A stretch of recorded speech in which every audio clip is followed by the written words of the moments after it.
So it's 2 o'clock Eastern now, so I think that I'll kick it off. I'm sure people will join as we're talking, but why don't we begin? So, well, greetings, everybody who's joined us. This is a National Association of Scholars webinar on philanthropy and higher education. I'm Keith Whitaker, the chairman of the National Association of Scholars.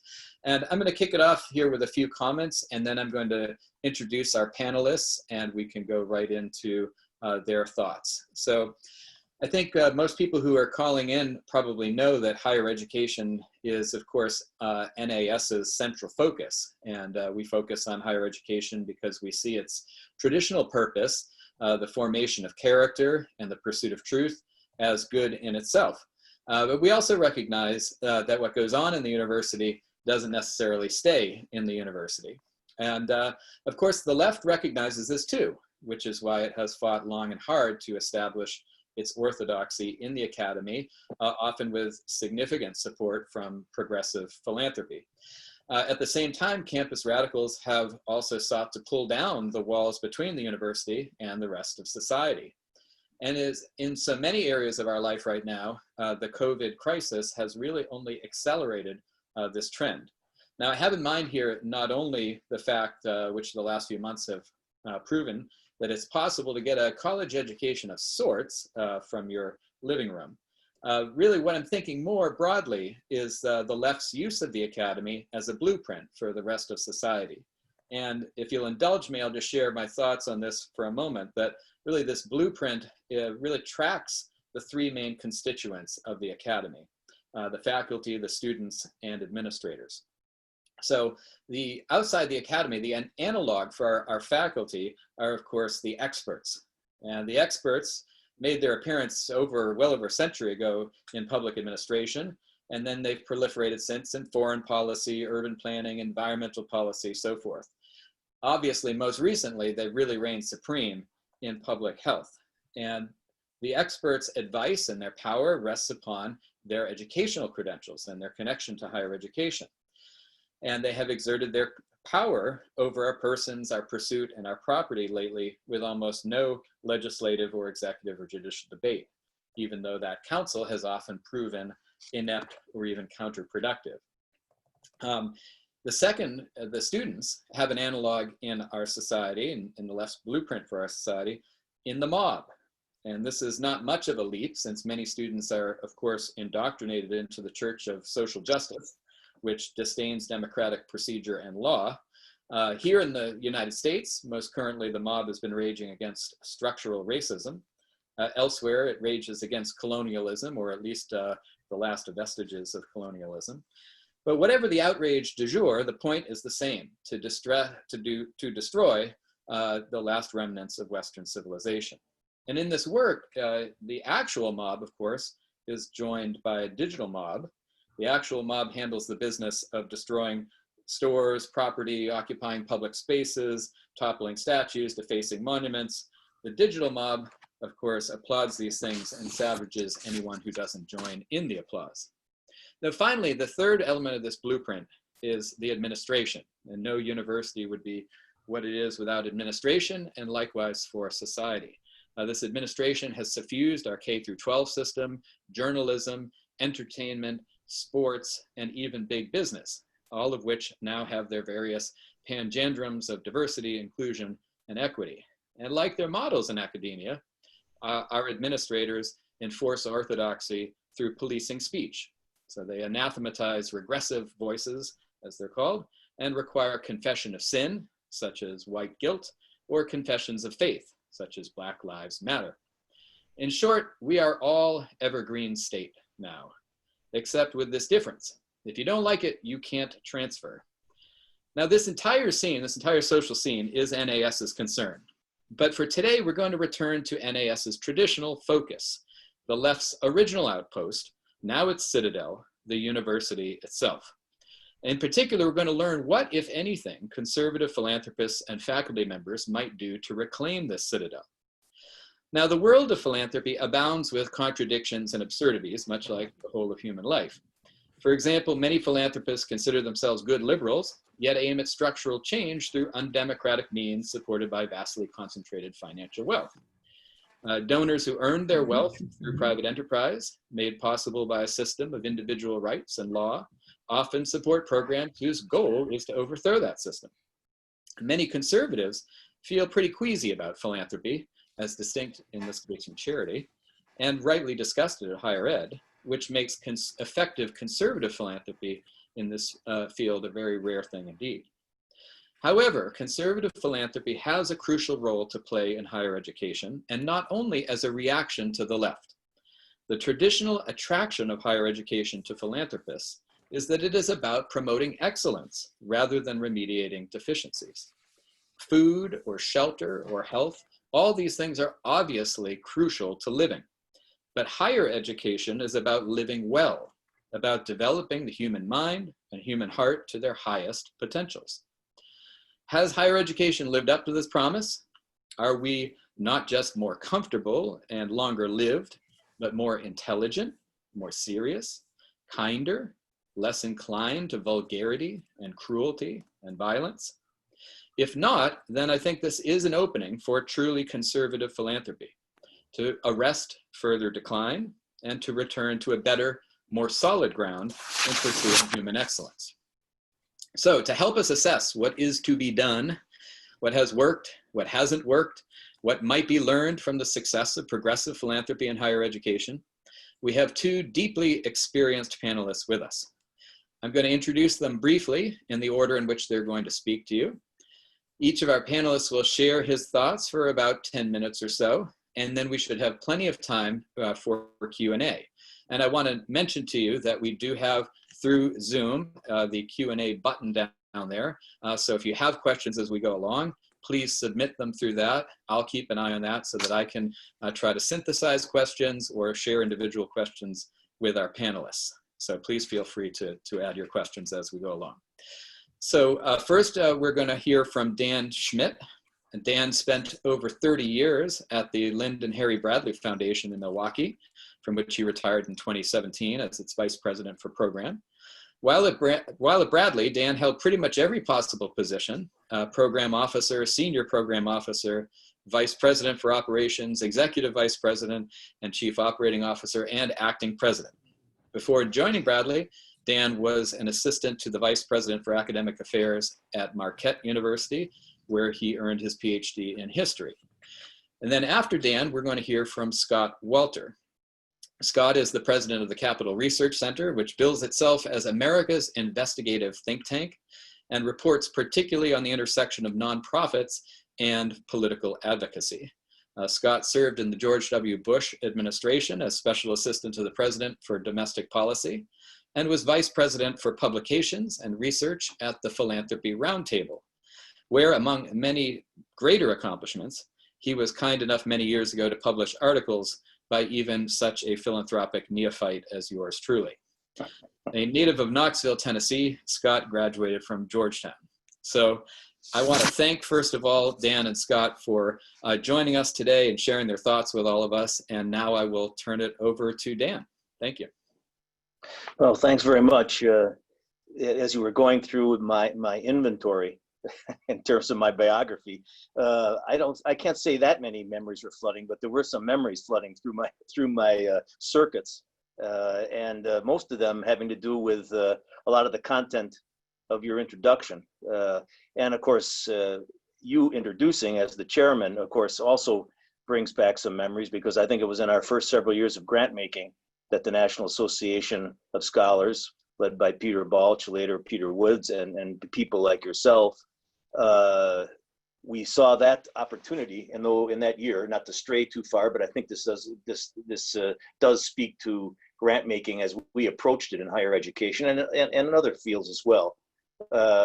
We thought that this was an opportunity to challenge convention that already was laying fairly heavy in university life and higher education, with respect to where faculty were, what they were doing, what kinds of subjects they were pursuing, and then still in its early sort of stages, their, I guess, engagement with students on very diverse levels. So anyway, thank you for going through the labor of my record at Bradley. I thought I'd just take a few seconds, if it's okay with those that are watching, and then with you, Keith, and Scott, just a few seconds on Bradley, in case they're not familiar with it. The Bradley Foundation, Lynd and Harry, two brothers. And if anyone read the Robert Gordon book about the rise of American growth from 1870 to the present, a wonderful book about manufacturing and growth and productivity, he refers to a period when the Bradley brothers did their work on electronics in Milwaukee, and founded a company in 1903.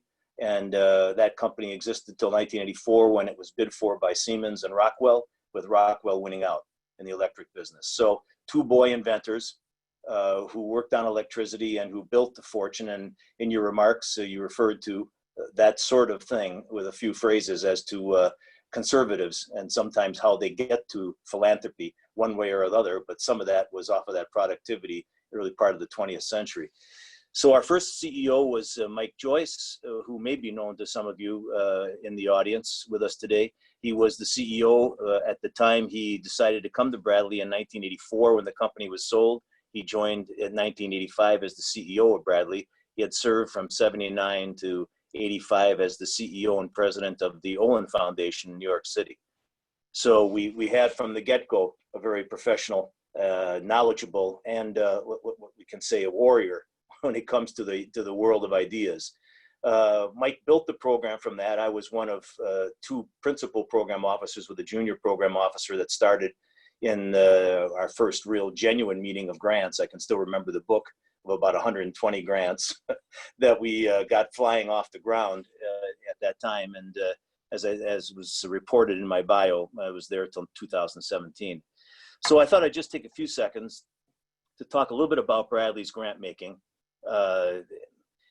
Ideas mattered to us, as they do to not just conservatives, but certainly to conservatives. The consequences, and especially true in higher education, of course, but we worked on K-12 education as well. And this is becoming more in focus, especially in the last few months again, as to how it's impacted or not impacted properly on higher education. But basically, you know, for the most part, our grant making focused on several areas. Higher education was one of them. Social and domestic policy was one. National security and defense was another. Gifted education. And then we had a legacy program in Wisconsin, which covered everything from university to healthcare to the culture. Not everything that we did was a success. Maybe I should start with at least areas that we weren't so successful in, and I'll stick to higher education. We tried a number of things apart from just the basics of discipline, scholarships, book writing, preparation of postdocs and docs for possible teaching positions in the academy, to try to balance the playing field a little bit. But some things that we tried were certainly germane and are still remain big issues. We worked on accreditation for a while in terms of alternative accreditation to challenge some of the conventional bodies that were doing all the accreditation and who, believe it or not, were somewhat politicized in their approach to especially the humanities. That didn't work out so well for us. We tried a few grants and a few projects, but it became too big to tackle. We tried very hard to work in the area of, apart from accreditation, reform of education departments. And this was coupled or part of our interest in K-12 education. Well, we ran into a number of stone walls along the way, not the least of which was the Teachers Education Union, which had, believe it or not, an impact at the university level, even at places like Marquette, and that impact wasn't always very positive. So that didn't work out quite the way we were hoping it would. We worked with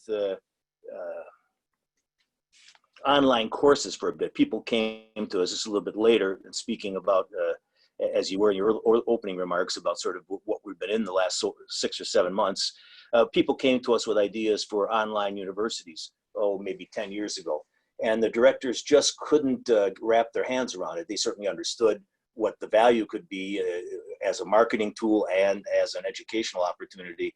But that was another area where we just sort of had to step aside. And strangely enough, we tried this, and there was some success in coming up with sort of alternatives to the American Historical Association, the American Political Science Association, the reigning structure in English, Lit, and so forth, and in English courses. And, we just couldn't get enough traction on it, even though that area of pursuit was valuable only because the debates that took place at those, let's say the American Historical Association, were being so dominated already in the 80s, certainly, but even before that, but certainly in the 80s, that we just struck out, and it was too large a task for us.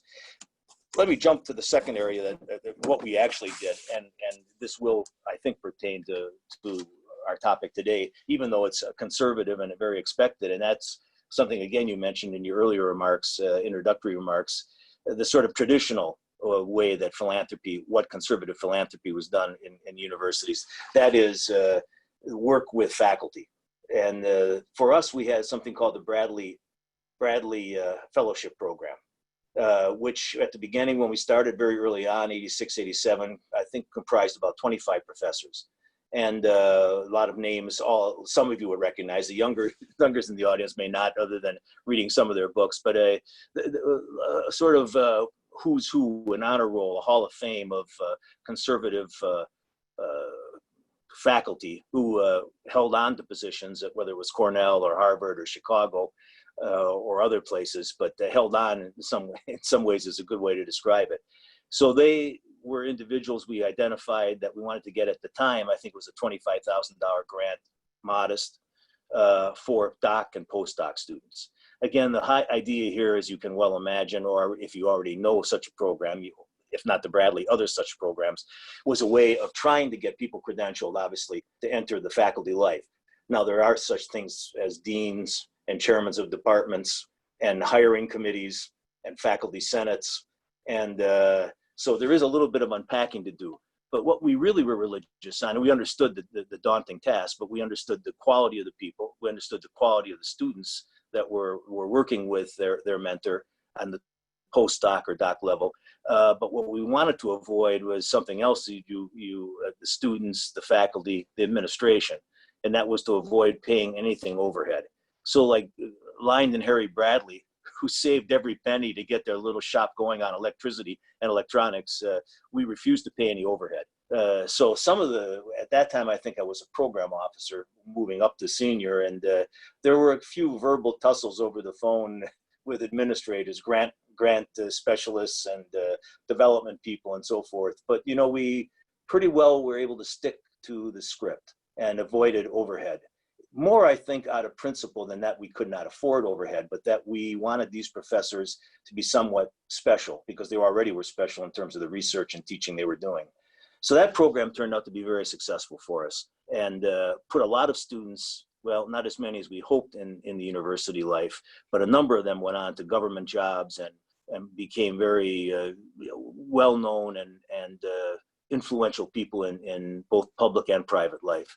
So that was one area I think we're known for. And frankly, it was a sort of copy of the Earhart Foundation scholarship program. Not copy, but we certainly took our cues from some of the success that they were having with it. We also did something that I'll mention here just briefly. We worked with the Heritage Foundation, this crossover with policy, for about 5 or 6 years, maybe it was 6, that we ran 2 or 3 scholars through each semester as residents at Heritage. And Heritage at the time wasn't the only. It was Free Congress. There were a number of think tanks that were developing in Washington and elsewhere, New York, but mostly Washington. And we wanted them to go write briefing papers, interview with the press, meet with congressmen, and tried to sort of intersect when they went back to usually a sort of oasis of one in each department, that they had a better working knowledge of what was going on in certain policy areas. Obviously, it related to their teaching and research. It wasn't divorced from that. We didn't ask people that were, and biochemical engineers to go in and study something in politics and political philosophy. So that program is a sort of practical application program. Again, the scholarships for this doc and postdoc students aimed at faculty appointments, but not exclusively. The Heritage program, another successful, modest program in terms of funding, but an effort to, again, sort of gird people for I guess we called it battle once they got in, whether it was the department or the university, or for that matter, more importantly, in public life, defending not necessarily a political or ideological view, although it could be that, but more certainty, providing them more certainty and confidence in their own learning, their discipline, and the way they were teaching and what they were teaching their students. I think all matters that now seem up for grabs in some ways with respect to what faculty are doing or not doing, or what students are learning, who's listening, and who takes from those materials in the classroom if they're presented in a way that's accurate. There seems to be evidence that what we tried to do with these two programs I mentioned was worth doing. Again, ideas matter. The last category I'll mention in Bradley's and it's a sort of panoply of things, is I guess what takes us closer to where we are now, sort of doing battle, the students doing battle and the faculty in there mentoring them and so forth. And so there were a number of organizations we started up. And in fact, in sort of the woke culture we're in, day by day, hour by hour, minute by minute response in the world we live in. This category, while I think going through it as I did again the other day preparing for this webinar, I don't know whether I'd put it in a category of successes, failures, or near successes, but there are a lot of organizations. NAS would be one proud one in this group, but there are some students groups that, well, let me stay with the faculty, something called FIRE, the Foundation on Individual Rights in Education, which has been very helpful. And again, I think probably proves or has proved its worth over time when the battles that faculty face when they're facing students or administrators or the outside public in terms of what they may be teaching, what they might have said in the classroom. So I would count that really, even though it was a small organization, we funded it with not a lot of money or helped launch it. But I think that is sort of an archetype of sort of the sort of third category for us, that we to show that conservatives could be cognizant of sort of, maybe without knowing for sure what the road ahead was in the 80s when we started, we certainly had enough evidence on the table as to what students weren't learning or what they were learning and becoming activists with, or how faculty were under fire, under siege, if they even got a faculty appointment. So this third group, and I mentioned NAS, of course, there's FIRE, there's ISI, which has gone through several, Intercollegiate Studies Institute has gone through several iterations, but they were an important sort of continuing education for college students, especially undergraduates. The Adam Smith Society, which is a more recent thing, I'm sort of jumping around here chronologically, which is a Manhattan Institute arrangement, supported program, which does business graduate students mostly, but tries to interest undergraduates in business to talk about something. I think they can still spell it, capitalism. I'm not sure. I forgot how many letters are in socialism versus capitalism, but whatever. It's and that's been already a successful program. Something with physicians in medical schools called the Benjamin Rush Society. Again, both of these modeled on the FedSoc, Federalist Society model, which we also were I leave Federalist Society out because most people know of it. Mostly, I hope, in this audience in a very favorable way. Others are quite pejorative in their consideration of. But the FedSoc was one of our biggest, I should have mentioned at the beginning. But the Benjamin and the Adams Society, Benjamin Rush and Adams Society, Smith Society, are takeoffs on that. And again, it's aimed at student preparation, really principally for getting to understand their material that they're working with in their, especially if they're in a master's or doctoral program, but also sort of the arrows that are going to be shot their way. In that sense, the most interesting really was medicine. That was very interesting because of the makeup of medical colleges. People don't often think of it as sort of in the fray, knocking over monuments. But it had a lot of very intelligent people who were following scripts that if people studied the area as we did before we helped these people launch the Benjamin Rush, would be, well, horrified is not the right word, but be rather frightened as to sort of who's taking care of them and sort of what understanding they had of how services ought to be delivered and how physicians ought to think about care from the beginning of life to the end of life. So those are, well, I should mention one more, just for the adults in the room. A group called ACTA, which many of you may have heard of, alumni, it's the American Council for Trustees and Alumni. And so we didn't want to leave out the trustees, and I guess you'd consider them part of the administration, Keith, as you were doing your warm-up act for Scott and I. And this has had some success, but again, who gets in to be a trustee, whether it's a public or private university, I'm sure the audience is acquainted with trustees and the importance that they play. I'm sure the faculty senates don't think they play that important role unless it's obstructive. But so ACTA was a very important organization as well, falling in this sort of body of groups, FIRE, NAS, and so forth. And so I would say we've had some, sort of content, not missteps, but sort of starts and fits and stops and so forth. The actual on the ground in the university, the preparation of students and learning. And by the way, I might add with that 25, which gradually moved all the way up to 50 in the disciplines of history, English, the social sciences, political philosophy, political science, and in some cases, even theology, depending on the university and the faculty member. But in terms of sort of what conservatives stand for, in terms of merit and excellence, NAS, of course, represents this in its body of members. Again, not wanting to cede the field and be so preoccupied with process and politics and the measurement of the day. Not that we didn't think it was important, hence my belaboring some of these examples.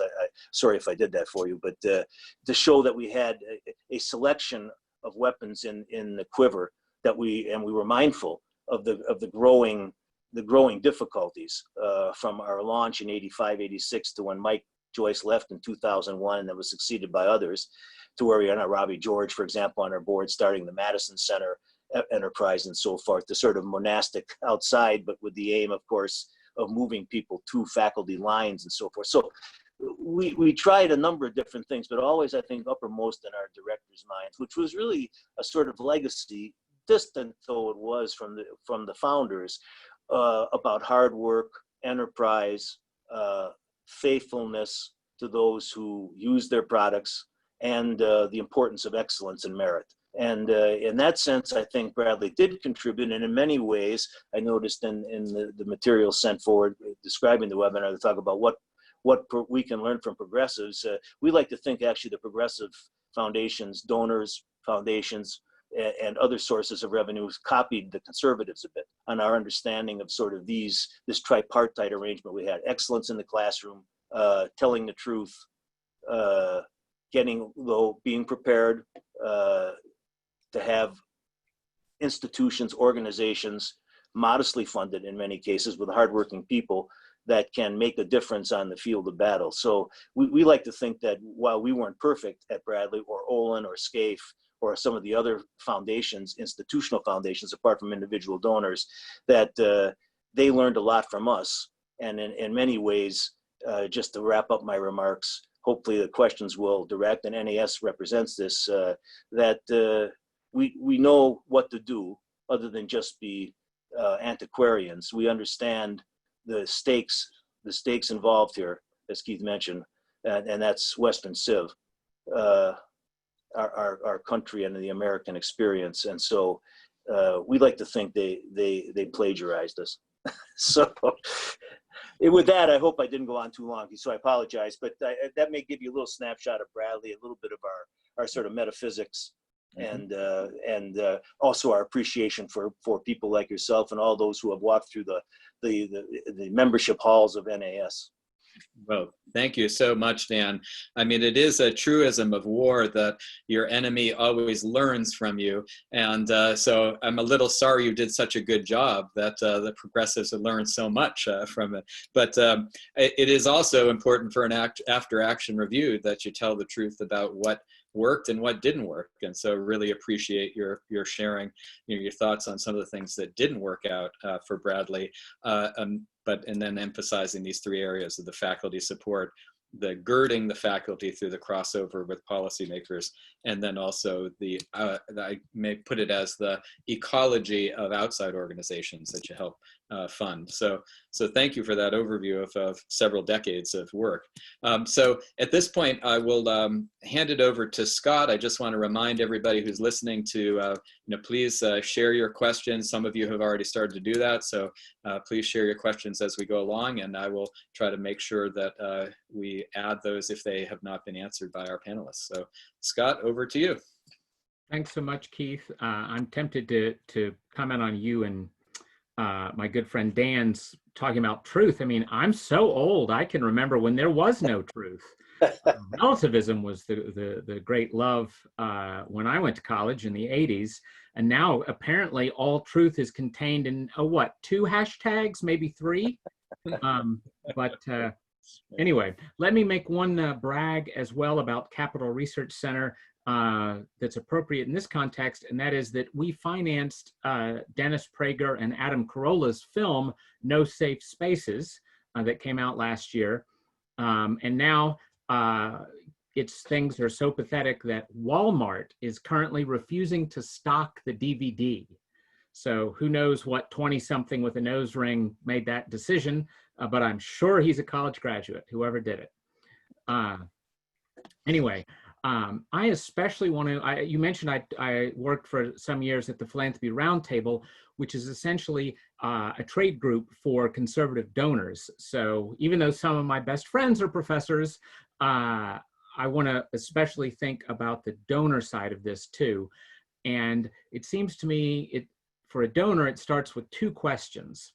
One, should I fund in higher ed at all?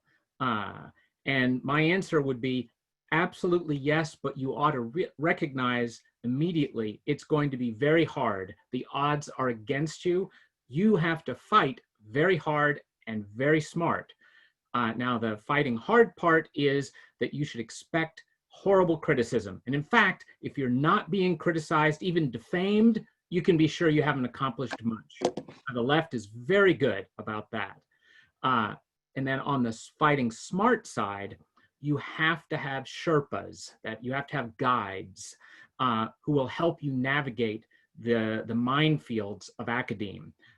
You cannot, please God, trust your alma mater. You can't trust any college administrator ever.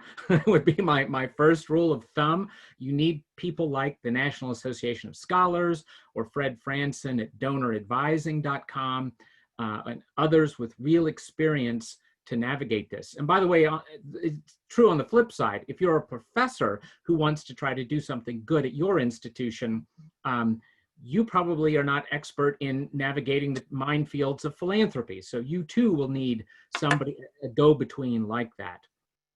And you should be careful to find one. So that's the first question. Should you fund at all? Second question quickly becomes, well, what sort of higher ed place should I fund? Should I only fund at really prestigious places because that's where the real leverage in the culture is?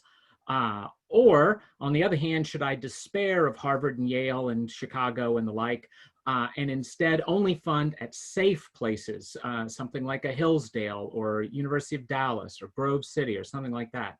And my answer to that is both and.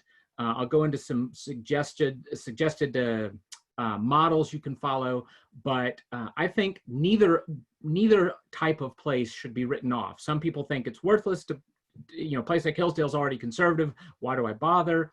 Or conversely, a place like Harvard is hopeless or Princeton's hopeless. Why should I try?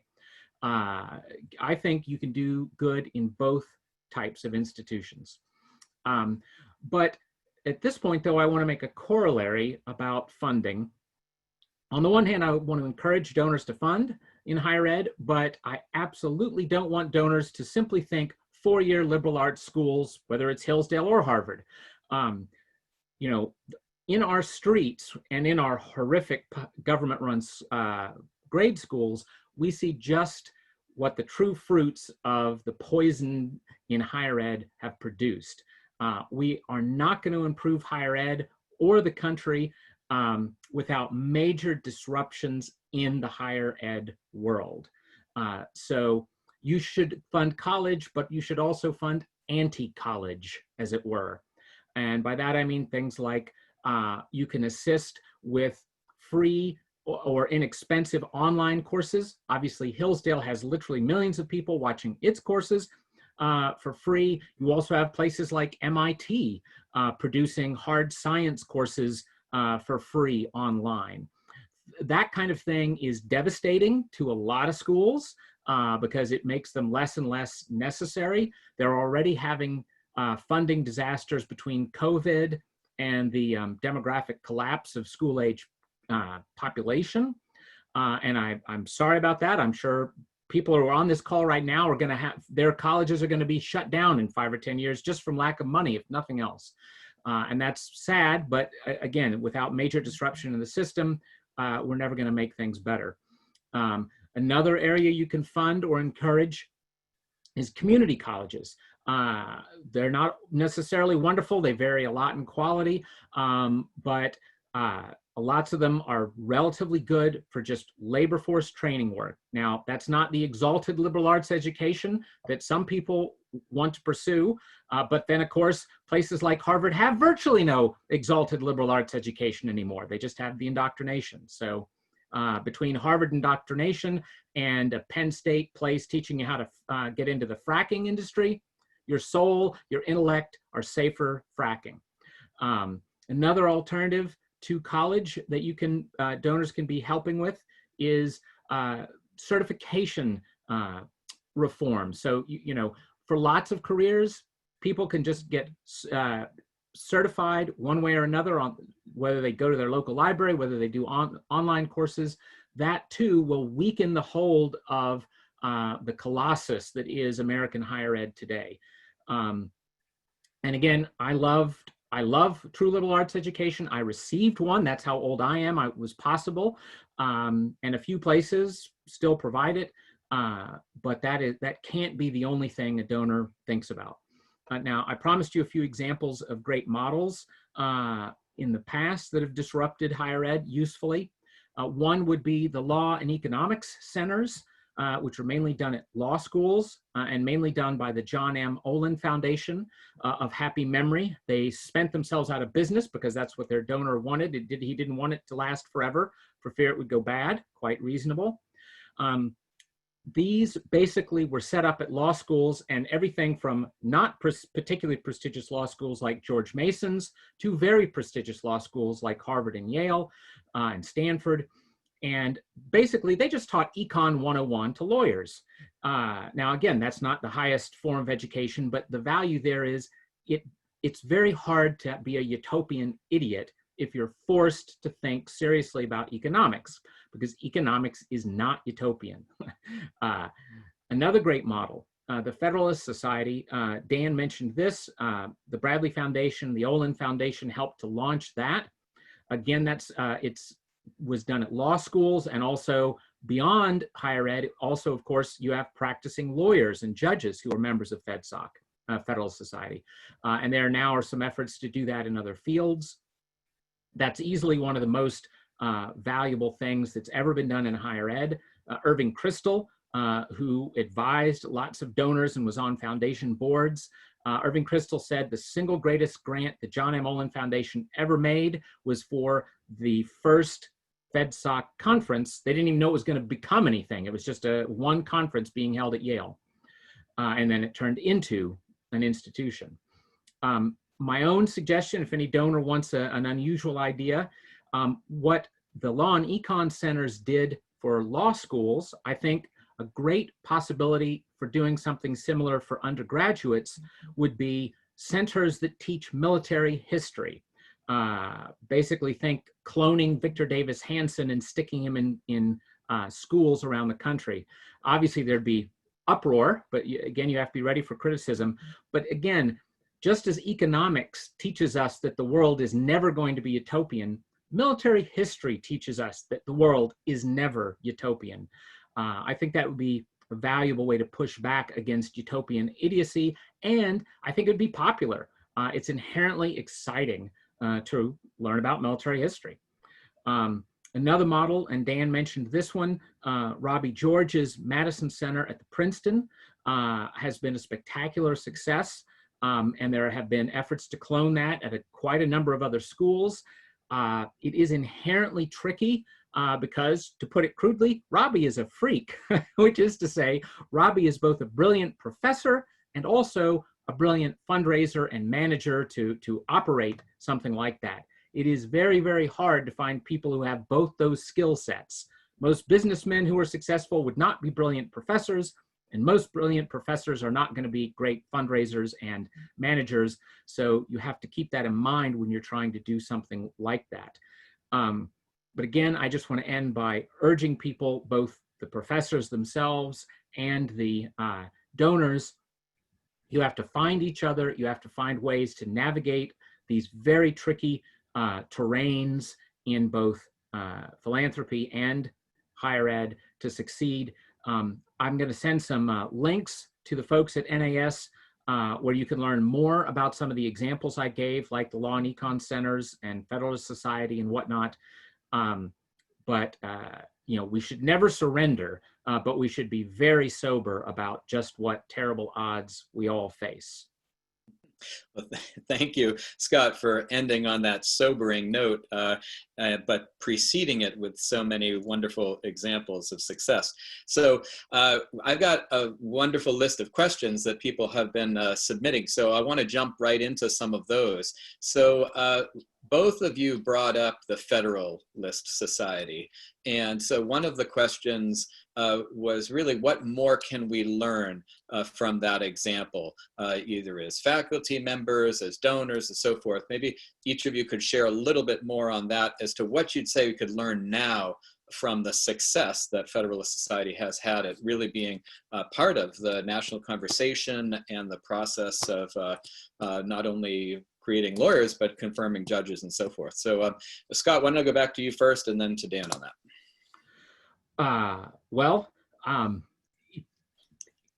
It is that they had advantages, right? So if you have people who are about to earn six-figure incomes in their first job, that's going to make it a lot easier for you to fund your operation. Although Dan at Bradley and the great Jim Pearson, when he was at Olin, you know, they certainly helped. And but it's the other thing is, for outside donors, Federalist Society can say, look, we help to cultivate, identify, and yes, in some ways even help confirm powerful members of the judiciary.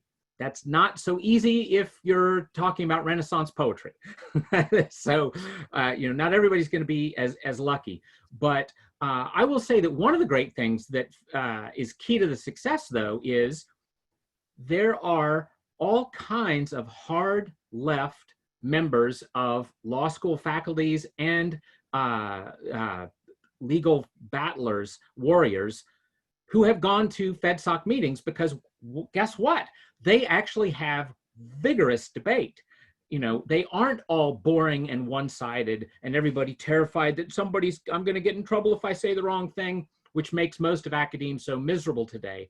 Mm-hmm. So I will say that's one thing. Just you should absolutely work to have people across the spectrum come and really have debates. We don't have debates now. We just have riots. Mm-hmm. Or mobs-led silencing. So that's a big part of it. I'll say one hard thing about the Federalist Society, although I don't blame them. This is so difficult, but accreditation, I think, Keith, you mentioned accreditation in the beginning. Frankly, as somebody who's read every single word of the federal statutes on accreditation as part of my penance and paying my debt to society when at the White House, they are horrific. The accreditor's power is staggering, and especially their power to prevent any competition.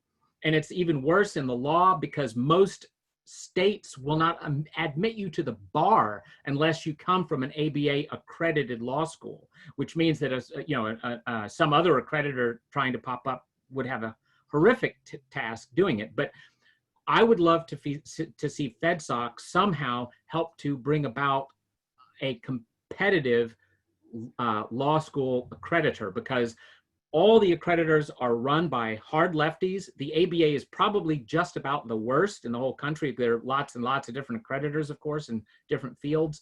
And I'm genuinely scared about what the power those accreditors have to squeeze and squeeze on curriculum, on hiring, on admissions. And by the way, what will they do? They'll crush our safe schools, will be some of the first ones crushed. Mm-hmm. Right. So thank you, Scott. We're getting a lot of questions, so I want to go to Dan briefly on FedSoc, and then we'll turn to some of these others. Yeah, I would just I underscore a number of things Scott said, but the sort of condition of law schools and the overappreciation of some, let's say, some donors, some faculty, the overappreciation of their enemy.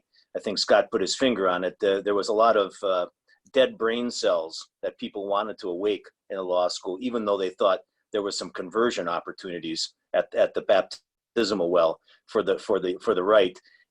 They step forward. Then I would say on the side of to engage and to debate, to go to the conferences, as Scott said. But then I wouldn't underplay the importance of the people on the ground, and for that matter, the people who funded, because there's a lot of subvention that was needed in the beginning. Lawyers actually don't give that much money. Students, of course, have no money. But I mean, but it's first, I guess I would say, curiosity on both sides. Curious, can we do this? Can we turn the tide? And I guess curiosity on the left. Boy, what makes these people tick? They just don't have it. We can show them how they're wrong. And then some imagination. What kind of conference? Where should it be held? What kind of chapters can we start? Where can we start it? So that seems like sort of education 001, the first education course you take, common sense. But we're a little lacking in curiosity and imagination. In fact, philanthropy is not excused from that. And I don't just mean getting a successful program. I mean actually using your thought process and other than to come up with something that's quick and practical. So I would say, and then I'd underscore the points that Scott made. Thanks. So, Scott, you mentioned the concept of a Sherpa, kind of helping people navigate giving. And so one of our questions, which again, either or both of you could respond to, is around alumni giving. And so if you're an alumnus of an institution who maybe is not happy with the orthodoxy there, but want to support professors or individuals at that institution, do you have any thoughts on how one would go about identifying and engaging such individuals? So for instance, one donor spoke to me recently about the idea of, could we set up something like Heifer International, but for conservative professors, that you could contribute $20 that might help somebody write a paper or so forth. But anyway, that's not this particular question, but more broadly, how would alumni connect with professors and get around the institutional barriers there? I apologize. I should have looked this up before the call because I'm not sure that it still exists. But I know that some years back, Fred Franson and National Review came up with the idea of giving clubs for universities. Because, obviously, if you have a lot of zeros in your bank account, you can get the attention of universities. You can't trust them, and they'll probably outsmart you because that's what they do for a living, but you'll get your calls returned. Some things will at least be considered. But the average person doesn't have as much power. So you do want to set up giving clubs like that. I know that there are good conservative institutions like Donors Trust, for instance, that could help that kind of thing reappear if the giving clubs that used to exist have gone away. I'm just not quite sure on that. Or Fred Franson at donoradvising.com could help too. But the left gets what it wants. All lefties are Freudians, I like to say, in this sense. They believe in the pleasure and pain principles. They apply pain and they offer pleasure. You do what they want, you get gushed over. You do anything against them, they're going to make you miserable. And conservatives what do we do for big corporations or big universities that gives them either kind of incentive? We have to be working on those kinds of incentives. Keith, if I could add, Bradley, in my last few years there, created something called the Bradley Impact Fund, which is a 501c3. They stayed to C3 and didn't go C4, although there was a lot of conversation about C4 as a sort of separate entity. But this is a donor advised fund, if you will. Scott mentioned the Donors Trust and so forth, Bradley's own. And the idea, how it's been implemented, I can't say, step for step because I haven't been there a couple of years. But the original idea was to look at Bradley's program and other conservative giving institutions, and people could, of course, choose to direct their funds as they wish and so forth, but to be able to acquaint themselves with Bradley's giving over the decades and attend conferences that we put on, build relationships between themselves, and then add other new people in and so forth. So this is one way. Obviously, there's C4s and these sort of things, but it was a sort of effort to, one, showcase Bradley's program in higher education, school choice, welfare reform, these kinds of projects that we undertook over the 30 years I was there, and also acquaint them with other conservatives and get them having conversations and so forth. So I would add that, and I don't know that that's a particularly widespread use amongst the foundations in the conservative world these days. But anyway, we adopted that at Bradley, as I say, toward the tail end of my tenure there. Great. And so one thing that we can do, both of you have mentioned various either individuals or funds or so forth. Maybe we could put together a list of links of organizations you've mentioned, whether it's donor advising or this fund or Donors Trust or such, and make sure that gets sent out to all the participants of this call. So, okay, well, how about we, here's a question, switches gears a little bit. The questioner asks, one would expect science to be exempt from progressivism. One might expect, but obviously the leading scientific publications such as New England Journal of Medicine and Lancet are very progressive. So any suggestions from either of you on that? This kind of, I guess, speaks more to that ecosystem around higher education, out of higher education, that then has a much, very great effect on the rest of society. So anything there on affecting the ideology of medical publications or scientific publications more broadly? Well, I guess my first thought is simply that we should be the left always looks for ways to divide its enemy, and any good general, the same thing, right? You want to try to find ways to divide the enemy's forces so they can't all mass against you. And there ought to be serious fissures on the left from things like science, because of course, for instance, one of the hottest things now is the whole screeching about transphobia and the rest. Well, how about biology and chromosomes? That doesn't fit well with the most she left ideology in that matter, or just simply gender identities.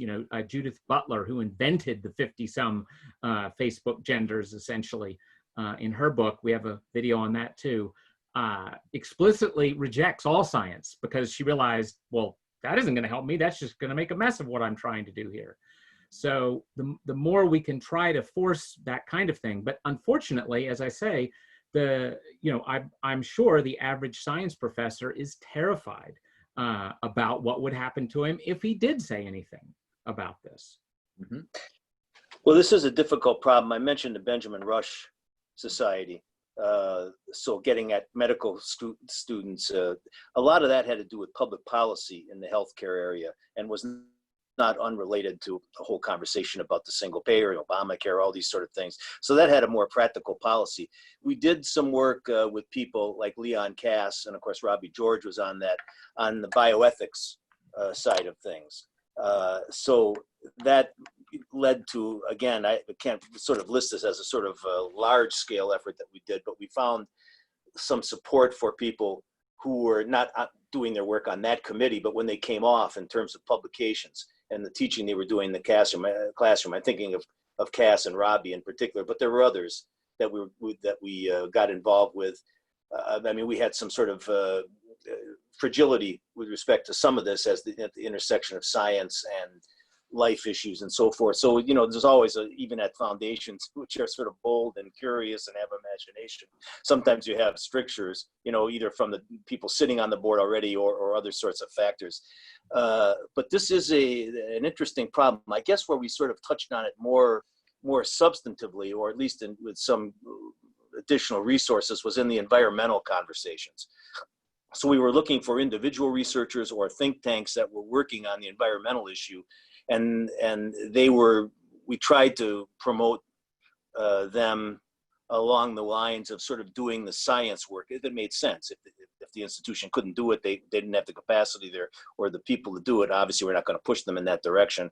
We wouldn't push them in that direction, but we tried to work there on sort of debunking sort of directions science has gone, or so-called science, or mystical apparitions that people have about climate change and all the rest of it. So, but it has been a difficult, and it, even down to the K-12 level, it was very, we wanted, we supported something called Project Lead the Way that was put together by the Kern Foundation, which was a sort of national engineering program, a couple of courses, you know, in this junior and senior years in high school. There it was sort of learning science, chemistry in particular, but others, mathematics with chemistry and so forth. So it, again, subject oriented, but again, the way it was being taught, we thought would be a good elementary basic sort of lineup. Again, not challenging politically, but just, and then there's one other item I'll mention, is just a change that may be coming in K-12 education, I guess, depending on how all this works out in the election and the politics after and teachers union. But a lot of what used to be called shop courses in high school, the problem with the trades is a huge one. And it's related, not so much I'm saying here to science, I'm just going to jump a little bit in fields here, about family life, about communities, intermediary institutions where we have such a problem with jobs, especially in sort of hard-pressed areas, but all across the society, not necessarily just where people who don't have the resources economically to live, but that has a certain realism and experience about it, even though, again, this is not tackling it on the sort of ideological or just the pure science level. But I think as part of a package of these things down the road, at least in this coming generation, the K-12, because the teachers unions have not been completely upset with accrediting such programs, as long as, you know, union people can participate in the schools. So there's some hurdles, but I would say it's as a sort of building block, Project Lead the Way, reintroduction of these kinds of things in the K-12, especially the high school level. And then, of course, obviously the opportunities in science, medicine in particular, to sort of have both policy correctives as well as real research and academic activity of merit. Mm-hmm. Thank you. I think your last point there, Dan, goes to something that Scott brought up earlier about reality. It's very hard to be a utopian idealist when your car breaks down or your plumbing explodes or the like. So it's good to look for places where reality makes itself known no matter what we wish. Then let's see. So that was a question about science and progressivism. I guess, you know, going back to the theme of the webinar as a whole, one question I have is, if you had to choose one grant or program or the like that is a progressive success, so that was pushed by a progressive foundation or faculty group or the like, what would that be, and what could we learn from that? I mean, I'm hoping this is a real softball question because there are so many possibilities, but it'd be interesting to hear, again, what you might select and then what we could learn from that for conservative philanthropy within higher education. Well, I'll jump in, although given the constraints that we put ourselves under, like reality and truth, it's a little tricky. What I will say is, you know, the entire subject area, now known as women's studies, was just popped out of a Ford Foundation program officer's head.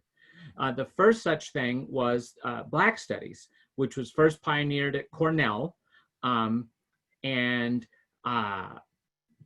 Ford Foundation program officer said, that's really helpful to us, and we should just make one up for women's studies. Why don't we just do that? And Ford just poured millions of dollars in, and now, of course, it's unthinkable to get rid of what is pretty much an entirely fraudulent field.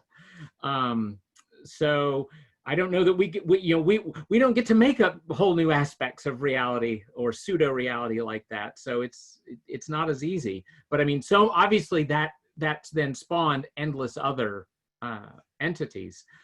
So I have a harder time thinking of a good one to copy. But Dan, what would you say? Yeah, copying, I don't know. I think you're right on the mark on the gender.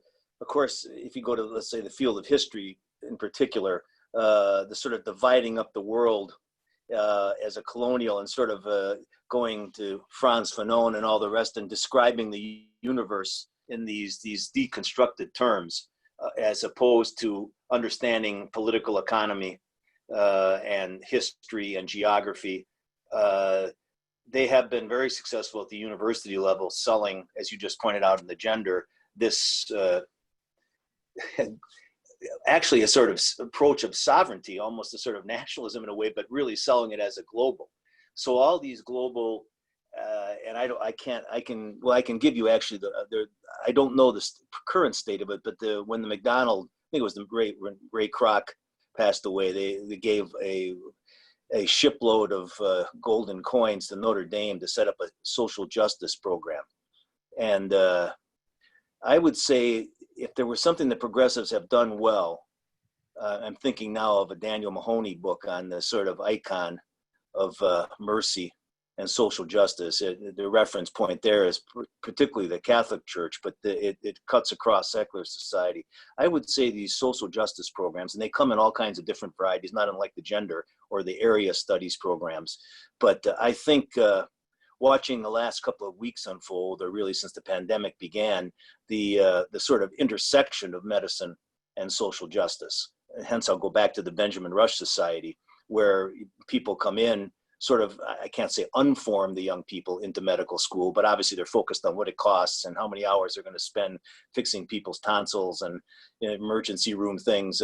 But it easily slips in under the definition of mercy and justice. And as we've seen unfortunately in these last few months, I would say under the definition of mercy, I would say some very unfortunate outcomes with respect to the way people received or did not receive healthcare. So I don't mean to focus only on healthcare, but certainly if you go to medical schools and or really the universities where the sort of, if you want to call baseline instruction goes on about what it is to be a just person, even in a secular way. I think this has become a huge problem, and it leaks over into departments of student affairs, and it really sort of infiltrates in a way, I think, that is not deceptive, but is a very sort of convincing way to be the right kind of human being and getting on the right side of history, if I can use that term. Mm-hmm. No, I think that's very helpful. That's an observation that my colleague on the National Association of Scholars Board, Tom Klingenstein, who's also the chairman of the Claremont Institute, has made, which is that conservatives do a very good job talking about freedom and about individual rights, but have lately been much less apt at speaking about justice. And one can just go back to the works and speeches of Abraham Lincoln to find a deep attention not only to freedom, but also to justice. And something definitely worth learning from, and maybe some opportunity there based upon the interest in matters of justice, although framed now as social justice. But at least talking that language could be very important. So then, let's see. We've covered a lot of ground here. We have another 20 odd minutes or so if people have that time to stay with us and some additional questions. So we've talked some about science. We've talked here about social justice. One question coming from my colleague Dan Asia from NAS has to do with culture, and particularly the arts and culture. And so traditionally, of course, philanthropy was aspired to the support of high culture in the form of the arts, music, as well as visual and so forth. That's, while still a significant area of giving, is certainly one that the more woke philanthropists or progressive philanthropists see as regressive. Dan asks, if all matters in education and society flow downriver from culture, then how do you perceive the arts and culture in your views for conservative philanthropy? And I would say I think of that question because of my odd training in the light of Aristotle's Politics, which finds its height in a discussion of music. That's what the best city looks up to as a way to lead a good life. But I don't know if that's what Dan was thinking, but what would you say as far as conservative philanthropy and the opportunities for thinking about the arts and culture, not only as ends in themselves, but also the effect that they have on the larger society and education? Well, since you mentioned Aristotle, I think it was maybe we were in our second or third year at Bradley, and we had the first the first chairman of the board at Bradley was a fellow named Tiny Rader, who was the last CEO of Allen Bradley, a Canadian, an orphan brought up by nuns, and sort of really rode the rails in Canada, selling electronics for another company before Bradley sort of pinched him away in the 60s. And very bright, very high IQ, knew business, but knew other things, and had a great appreciation for dance. Loved the arts, but particularly the dance, because he was an athlete himself, a pretty good skier and so forth.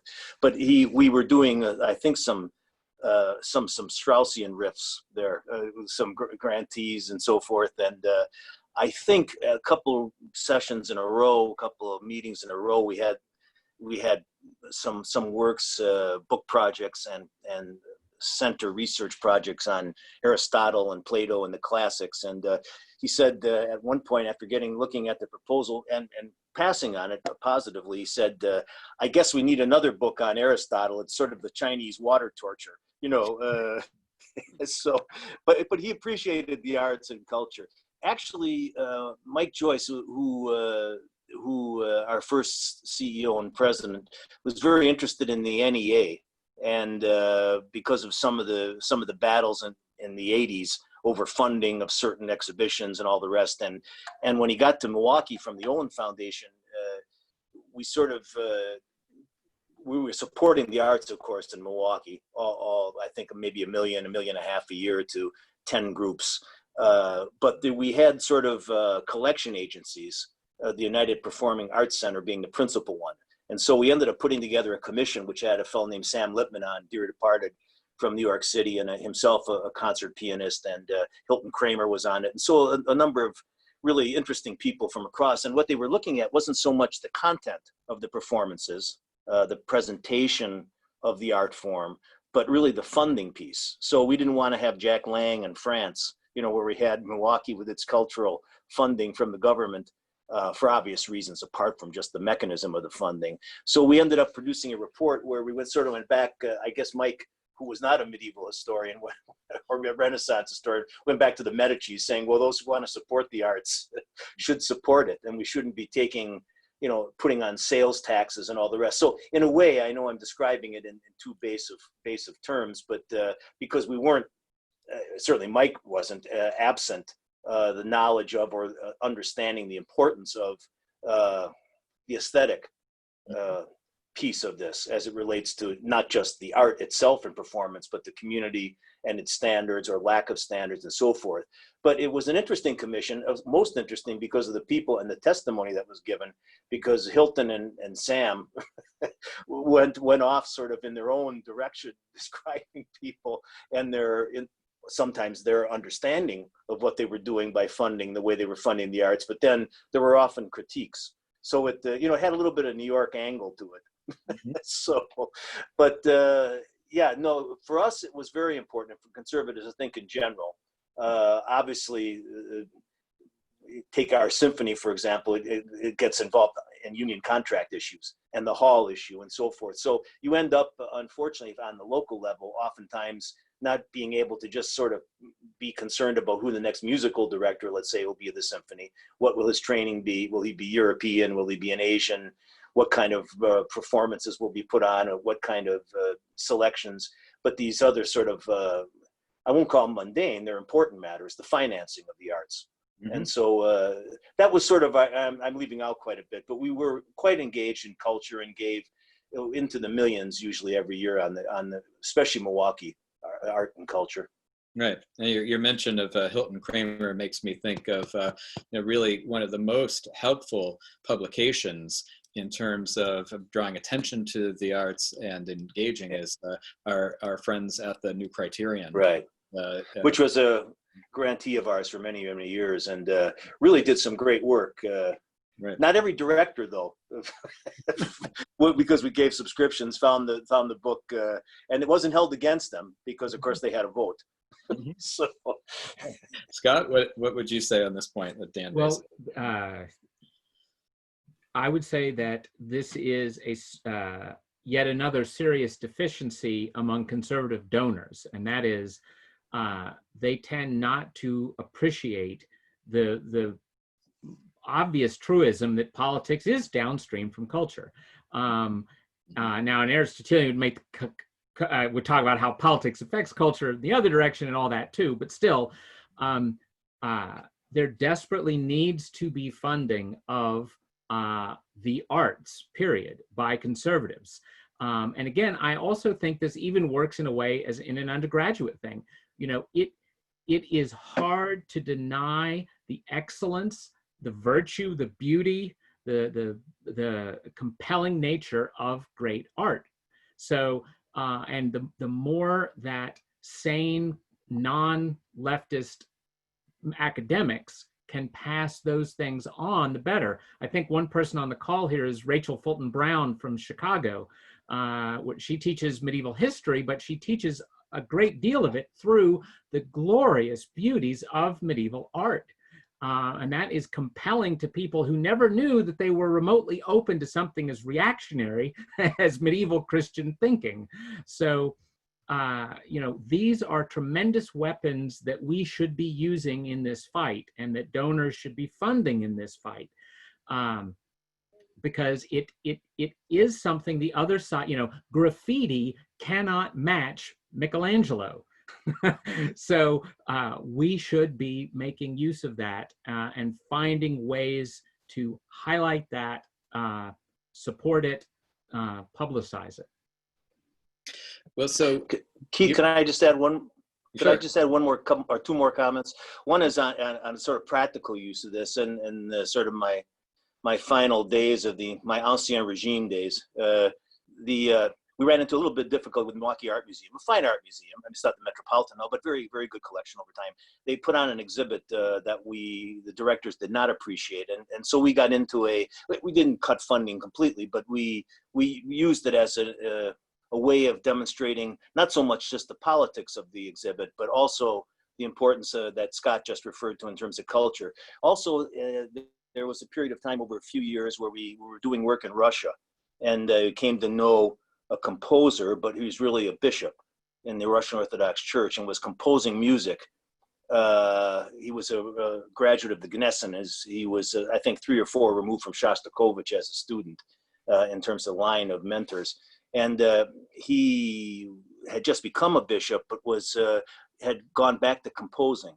And we found a way to have him compose and put on, both in Moscow and in Rome, a concert, which really a Bach presentation on the resurrection and Easter and the Passion. And there we found a sort of unique opportunity to cross several and leverage several things. One, of course, the still unfortunate separation of East and West in terms of Christianity, then liturgy as presented really through musical composition, and then just a presentation of a Russian, a sort of unique Russian cleric composition in public, something that was not allowed, obviously, during the Soviet times, for them to present this kind of music outside of closed doors, outside of the Gnesin and the conservatory. So I just offer that as an example of sort of what can be done by funders, again, who might have a little imagination and have an opportunity, have a window of opportunity to do something with aesthetics and with beauty and with culture. Mm-hmm. Right. Well, so I mean, your comments about the arts, as well as some of the other things you both have said, make me think, all right, we've got the ideas, you know, as you said, Dan and Bradley, ideas matter. We've got the arts. We've got all the stuff that students really love when they're exposed to it, right? We've got wonderful thinkers and teachers sprinkled about the academy or outside the academy even. So what's the problem here, and what to do about it? Is part of the problem that the left thinks big and is willing to be, well, to kind of follow Scott's comments, be creative, let's say here, unconstrained by truth or reality, where conservatism sticks to reality, sticks to truth, and in terms of philanthropy and funding, really puts a premium on the vision and the intent of specific donors, which is often, you know, pretty focused on specific projects, institutions, or so forth. That whereas in the left, of course, there are big donors and name brand donors, but they seem to have some remove from the network and implementation of their giving, which then permeates the society or the culture at large. I mean, is conservatism, even with all the good ideas and teachers, too hidebound and stuck to its appreciation for the individual donor intent, etc.? And is our problem, we really need to be thinking much bigger than, say, this magazine, this professor, even this program in this university. This is kind of trying to synthesize a number of questions that people have put out here.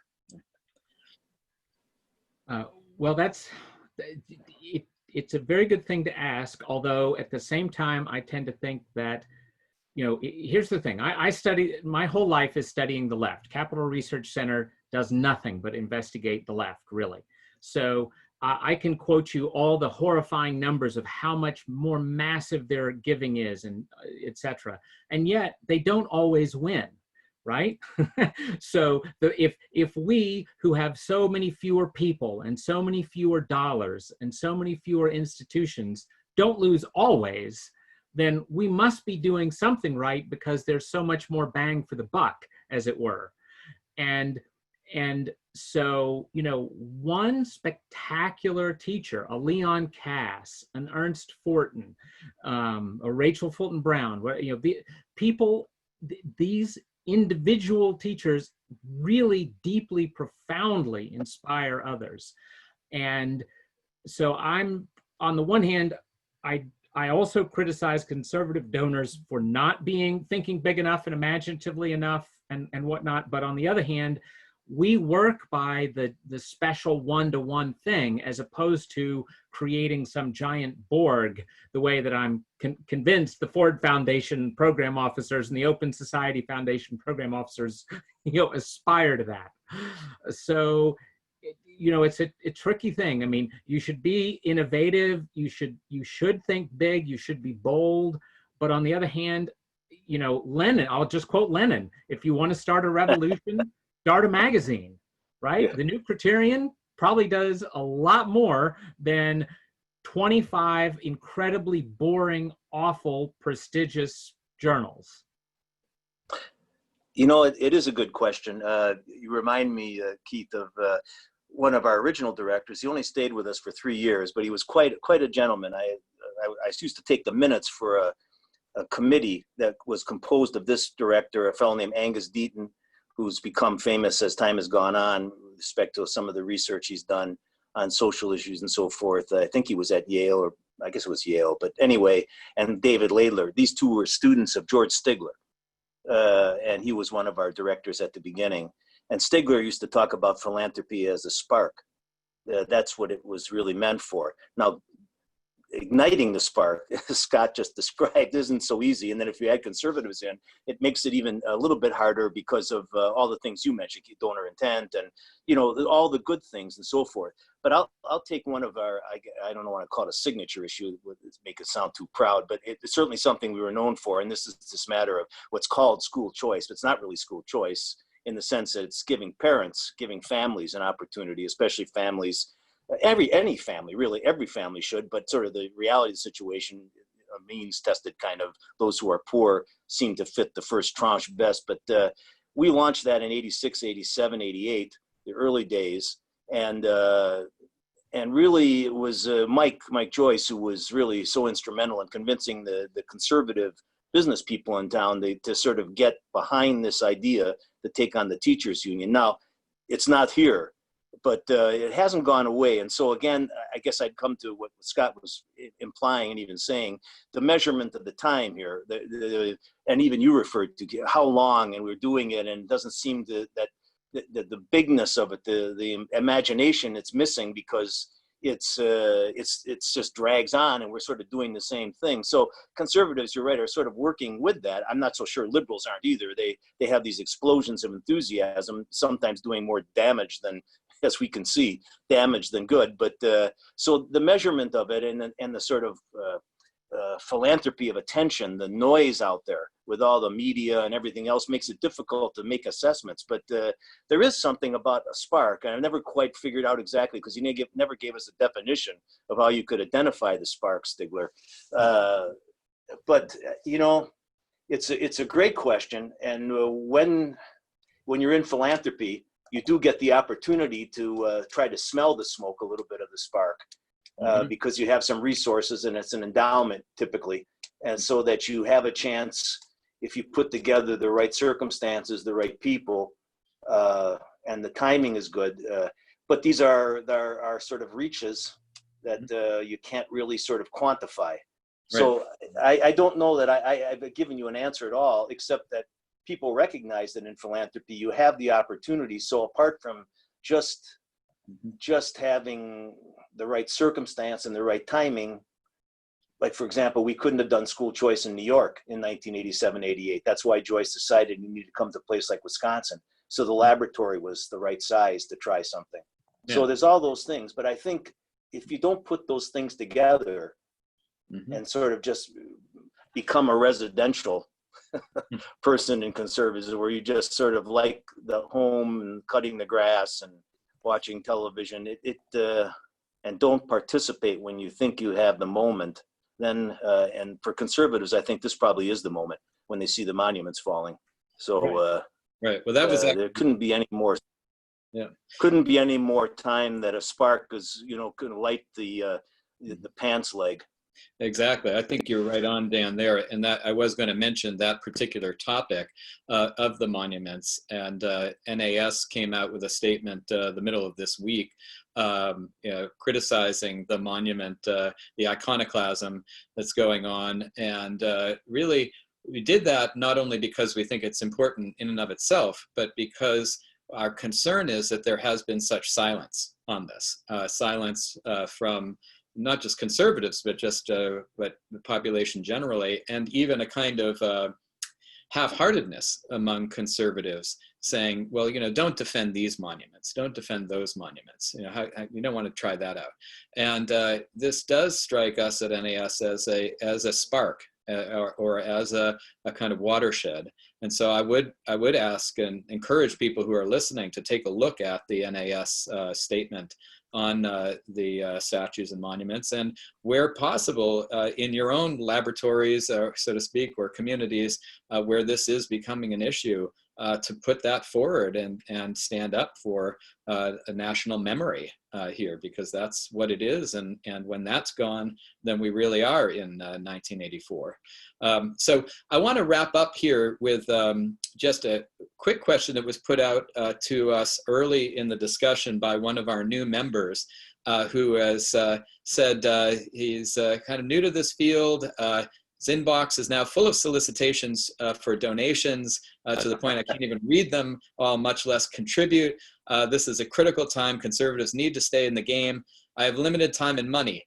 So what should I do? So if you were to, in just a couple minutes, to say if there's one thing that a new NAS member should do, besides, of course, contribute to NAS, what would that be from your perspective? Dan? Scott, you want to take? Yeah, I think you probably have responded to questions like this before. Well, you mentioned the Bradley Impact Fund, Yes. and I mentioned a similar place, the Donors Trust. I mean, it's totally understandable that folks. It takes time to learn this field, to learn how to do these things. Again, I think my answer would be I would seek out guides. I would maybe talk to NAS about, this is the kind of resources I have. Can you help me think something like this through? Or Bradley Impact Fund or Donors Trust. There are places that exist to help donors, because you can't just all of a sudden wake up one morning and have the perfect plan for doing something. So I would say you need the Sherpa. Find a good Sherpa. Dan? Yeah, I think you sort of at the peril of because our school choice program and welfare reform was sort of and the state we were in was we were trying to provide a sort of antidote and then inoculation against progressivism. So the expert question for us has always been a sort of a difficult conundrum, because we need the experts, and we're conservatives, and we believe in the merit and hard work. And then on the other hand, we don't want to miss an opportunity if we can make positive reconstruction. I think Scott's two suggestions are good. The Philanthropy Roundtable, of course, is made up of, and Scott worked there, so he knows it full well, and met people there that are probably still with the organization, that could be helpful. I mean, obviously looking at journals like Philanthropy Daily and even the Chronicle of Philanthropy, although you'll get certainly another point of view there, you would have from, Inside Philanthropy and so forth, Philanthropy Daily. Being in the NAS is probably as good a place in 10 institutions you could identify, because of the longevity of that institution, the kind of people that have passed through its doors. It's dealing with membership issues, but also with the importance of what they do in their own research and teaching, but also their interaction with young people. And again, talk about memory and monuments. NAS has memory, has historical memory, and it's been in some battles. And so if this individual is a faculty member or retired faculty member, or has intimate knowledge of the way that goes on, there isn't probably on sort of the conservative side. I mean, there are other organizations as well, but certainly in terms of its memory, Steve Balch and so forth, and others have served over time. I can't think of a better place to start, apart from all the things Scott mentioned, the funds that are out there, the Philanthropy Roundtable, their own intelligence with respect to the way they've lived. But I think the person has a gem there in the membership. So I didn't make that sound like such a commercial, but that's where I started when you were giving my biography, which I appreciated the attention you paid to that, and it reminded me of all the good people that have come through that, and some of the good ideas Steve had when the thing was launched and so forth. So I'll just answer your question sort of with an end point there. Well, I certainly appreciate appreciate the advertisement for NAS at the end of our time together. So, so thank you so much, Scott and Dan, for sharing your experience, your wisdom in this field, answering so many questions from our audience members. I want to thank everybody who's called in or dialed into this Zoom call. I wasn't able to get to everybody's question, but I hope I synthesized enough of them to produce a good discussion, which I think we have had here. Again, we will send out a list of the links of organizations and individuals that were referred to in this call today, so people can follow up there based on their interest. And we certainly welcome your feedback. After the webinar, you'll get an email from Chance Layton of NAS offering you a chance to give some feedback. These webinars are something that NAS has really been trying to do a number of since the COVID crisis, and so any feedback from members and participants is very valuable. So again, many thanks to Scott and Dan for your time today and for everybody who has called in. We really appreciate it. Have a great rest of the day and weekend. Thank you. Thank you, Keith. Thank you.